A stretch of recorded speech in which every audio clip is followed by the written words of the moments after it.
Squid game का and पूरे internet को दो हिस्सों में बांट चुका है। कुछ लोग इसे एक मास्टरपीस कह रहे हैं तो कुछ को लगा कि ये एंडिंग बिल्कुल बेकार थी, लेकिन कहानी में असली ट्विस्ट अभी बाकी है। सीरीज के डायरेक्टर ने हाल ही में खुलासा किया कि जो एंडिंग हमें दिखाई गई असल में वो ओरिजिनल प्लान का हिस्सा ही नहीं थी। गिहुन की मौत को बाद में प्रोडक्शन के दौरान जोड़ा गया था। असल एंडिंग में गिहुन की किस्मत कुछ और ही लिखी गई थी और आज मैं आपको बताऊंगा वो सच जो शायद नेटफ्लिक्स पर भी कभी साफ नहीं बताया गया। वेलकम टू सिनेनियन, मैं हूं कपिल और आज हम जानेंगे स्क्विड गेम सीजन 3 की ओरिजिनल एंडिंग की पूरी सच्चाई। तो चलिए शुरू करते हैं।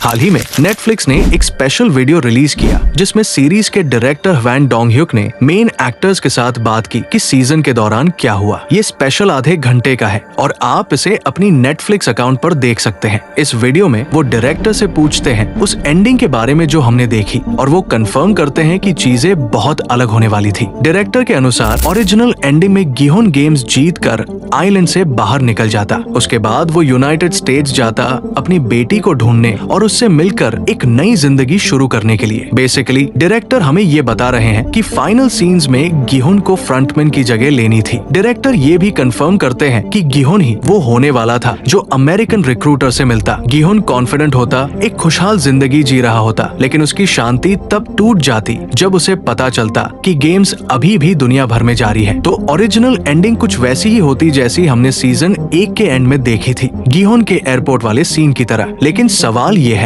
ये एंडिंग क्यों स्क्रैप कर दी गई? डायरेक्टर के अनुसार मेन रीजन ये था कि उनके पर्सपेक्टिव से गिहुन की जर्नी पहले ही 3 सीजन्स में पूरी हो चुकी थी। प्रोटैगनिस्ट पहले ही बहुत सारी एडवेंचर से गुजर चुका था और इंसानी हकीकत के कई पहलुओं का सामना कर चुका था। गिहुन ने लोगों को बचाया, गलती की और यहाँ तक कि अपने हाथों से मार भी डाला। इस पॉइंट पर उसकी कहानी को क्लोज करने का सबसे अच्छा तरीका यही था कि वो एक नन्ही और डिफेंसलेस बच्ची के लिए अपनी जान दे दे। बेसिकली डायरेक्टर ये कह रहे हैं कि गिहुन की कहानी खत्म हो चुकी थी, उसे और खींचना अननेसेसरी होता। इंटरव्यू का फायदा उठाकर डायरेक्टर ने ये भी एक्सप्लेन किया कि वो एंडिंग जो हमने देखी उसका मतलब क्या था। आइडिया था एक मैसेज भेजना ह्यूमैनिटी के बारे में। इसीलिए गिहुन अपनी आखिरी सांसों में एक अधूरी लाइन बोलता है। In his last scene he says,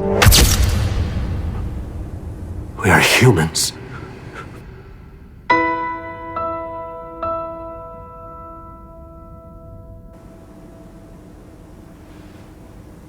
And humans are...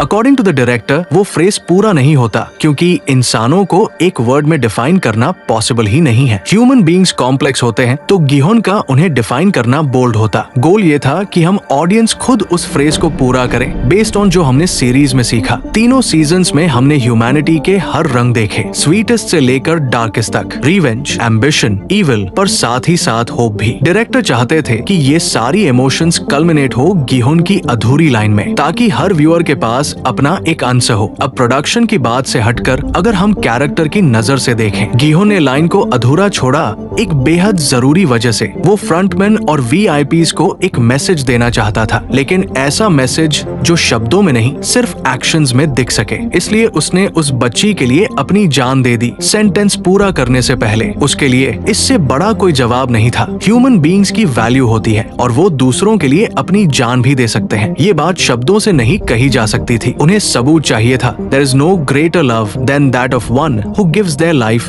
for others. गिहुन के लिए यही उसका आंसर था और अब हमारी बारी है अपना जवाब ढूंढने की। मैं समझता हूँ कि ये सब थोड़ा एम्बिग्युअस लगता है और ऑडियंस को अनसैटिस्फाइंग भी लग सकता है। बहुत लोग कॉन्क्रीट आंसर्स चाहते थे, सिंबलिज्म नहीं। असल में उसी इंटरव्यू में एक्टर ली जंगजाई ने भी कहा कि उन्हें उस सीन की इमोशन समझने में काफी दिक्कत हुई थी। उन्हें पता ही नहीं था कि उसे सही से कैसे इंटरप्रेट किया जाए। एग्जाम्पल के लिए उन्होंने फॉल के कई वर्जन शूट किए। कुछ में गिहुन रो रहा था, लेकिन आखिरकार वो टेक्स डिस्कार्ड कर दिए गए और वो वाला वर्जन रखा गया जो हमें एपिसोड में दिखा। डायरेक्टर के अनुसार उस सीन की कोई करेक्ट इमोशन थी ही नहीं, सब कुछ ऑडियंस की इंटरप्रिटेशन पर छोड़ा गया था। यही गोल था और इसी वजह से उन्होंने वो एंडिंग चुनी। समरी में यही एक्सप्लेनेशन है उस एंडिंग की डायरेक्टर के हिसाब से, और वो ये भी साफ कर देते हैं कि उन्होंने क्यों रिजेक्ट किया एक ट्रेडिशनल एंडिंग जिसमें गिहुन अपनी बेटी बेटी के साथ खुश रहता। वो एक ज्यादा कॉमन और सेटिस्फाइंग एंडिंग होती, स्पेशली हॉलीवुड वाले फॉर्मूलाज में। थैंक्स टू हॉलीवुड सिनेमा हम लोग ज्यादा एक्स्टम्ड है कॉन्क्रीट आंसर्स के साथ, चाहे हैप्पी एंडिंग हो या सैड, लेकिन एंडिंग तो हो ही। वही दूसरी तरफ कोरियन डायरेक्टिंग स्टाइल सटल होती है और कई चीजें एम्बिग्यूअस छोड़ देती है ऑडियंस की इंटरप्रिटेशन के लिए। ये बहुत लोगों को फ्रस्ट्रेट कर देता है और ऐसा हुआ भी क्योंकि मिलियंस ऑफ फैंस एंडिंग से अनसैटिस्फाइड थे। अगर मुझसे पूछो तो आइडियल एंडिंग होती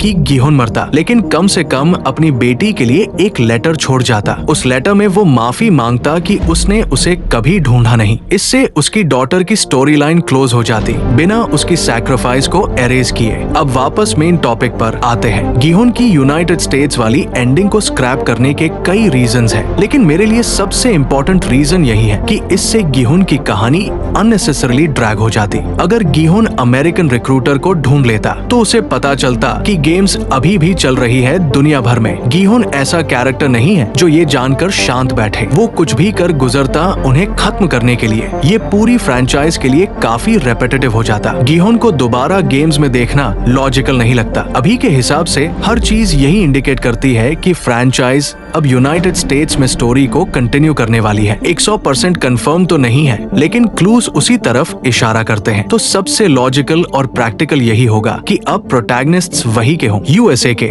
इससे फ्रेंचाइज को फ्रेश बूस्ट मिलेगा। एक और डिटेल, गिहोन की कहानी को और खींचना उसके कैरेक्टर डेवलपमेंट के लिए भी अच्छा नहीं होता। सीजन 1 से अब तक गिहोन ने बहुत कुछ सीखा है। उसकी जर्नी पेनफुल रही है, लेकिन फिर भी उसने मैच्योर होकर अपनी स्टोरी क्लोज कर ली। सीजन 4 के लिए उसे वापस लाना बहुत ही मुश्किल हो जाता राइट करना। और वैसे भी लास्ट सीजन की शूटिंग गिहोन यानी एक्टर ली जंगजाई के लिए ऑलरेडी बहुत मुश्किल थी। उसी इंटरव्यू में मेंशन किया गया कि उन्हें 1 साल तक स्ट्रिक्ट डाइट पर रहना पड़ा ताकि वो ज्यादा कमजोर और थका हुआ दिख सके, और शूट के दौरान उन्हें और भी ज्यादा खाना अवॉइड करना पड़ा। एक्टर ने खुद कहा कि ये सब उनके लिए इमोशनली कॉस्टली था। फिल्मिंग के दौरान वो टीम के साथ खाना नहीं खा सकते थे। उन्हें अपने कार में जाकर अपनी स्पेशल डाइट वाला खाना खाना पड़ता था। इससे वो अनकंफर्टेबल फील करते थे क्योंकि वो अपने दोस्तों के साथ मील टाइम शेयर नहीं कर पा रहे थे। इस पूरे कॉन्टेक्स्ट और डायरेक्टर की बातों को देखकर हम कह सकते हैं कोई भी गिहोन को फिर से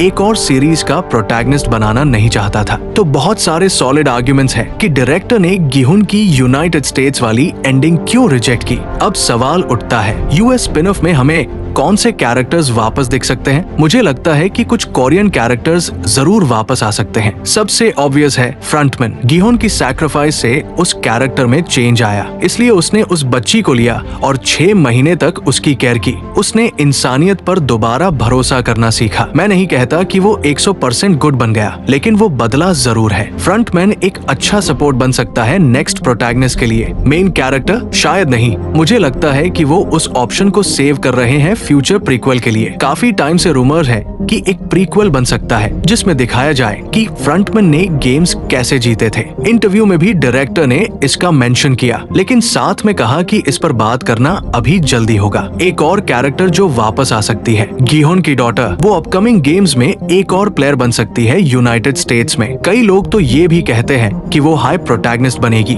और अपने पिता के बारे में जवाब ढूंढेगी। ऑनेस्टली मुझे ऐसा नहीं लगता। प्रोडक्शन ने साफ तौर पर गिहोन की स्टोरी को क्लोज किया है। अब वो नए आइडियाज पर फोकस करना चाहते हैं और उस टॉपिक को दोबारा खोलना रेपिटेटिव लगेगा। मुझे लगता है कि गिहोन की डॉटर वापस आ सकती है, लेकिन एक छोटे से रोल में। गिहोन की सैक्रिफाइस के कुछ रेफरेंसेस हो सकते हैं, लेकिन न्यू सीरीज मेन प्लॉट से दूर ही रहने की कोशिश करेगी। जो भी हो, स्क्विड गेम एक कंट्रोवर्शियल फाइनल के साथ खत्म हुआ। किसी को पसंद आया, किसी को नहीं, लेकिन सबसे जरूरी बात यह है कि फ्यूचर में हमें इस फ्रेंचाइज का और भी कंटेंट देखने को मिलेगा।